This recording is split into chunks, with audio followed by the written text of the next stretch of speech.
Hello everyone, আসসালামু আলাইকুম। আজকে তোমাদের সাথে শেয়ার করব চাল কুমড়োর শাক দিয়ে কিভাবে আমি আলু দিয়ে ভাজি করি। তো চলো, প্রথমে এখানে আমি কিছুটা পরিমাণ শাক আর সাথে 2-3টে আলু ভালোভাবে কুচো করে কেটে নিয়েছি।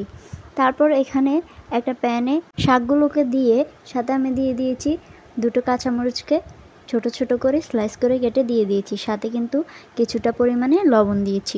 এখন এটাকে আমি কিছুক্ষণের জন্য ভাপাতে দিয়ে দিব। ভাপিয়ে আসলে তখনই কিন্তু আমি ঢাকনাটাকে উঠিয়ে একটু নাড়াচাড়া দিয়ে নিব, যেন এগুলো না লেগে যায়। আর উল্টে পাল্টে দিব। উল্টে পাল্টে দিলে নিচে সিদ্ধ করা শাকগুলো উপরে উঠে আসে, আর উপরের কাঁচা ভাবওয়ালা যে শাকগুলো থাকে ওই শাকগুলো নিচে চলে যায়। তো এখন আমি দেখো ঢাকনাটাকে উঠিয়ে ফেলছি। আমার প্রায় কিন্তু এটা একদম শুকনো শুকনো হয়ে গেছে আর সিদ্ধ সিদ্ধ হয়ে আসছে।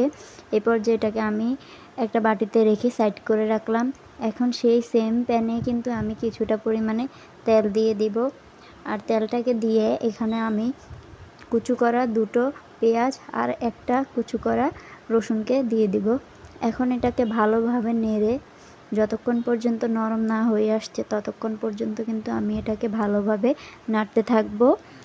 নাড়তে নাড়তে যখন ব্রাউন কালারে হয়ে আসছে তখনই কিন্তু এই পর্যায়ে আমি এখানে সিদ্ধ করা যে শাকগুলো এক সাইডে রেখেছিলাম ওই শাকগুলোই কিন্তু আমি এখানে অ্যাড করে দিব।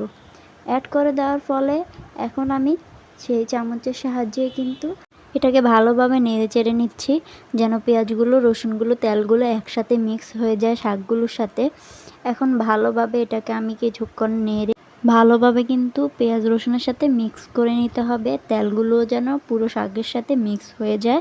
তো এই পর্যায়ে প্রায় আমার শাকগুলো হয়ে আসছে কিছুক্ষণ নাড়াচাড়া দেওয়ার ফলে।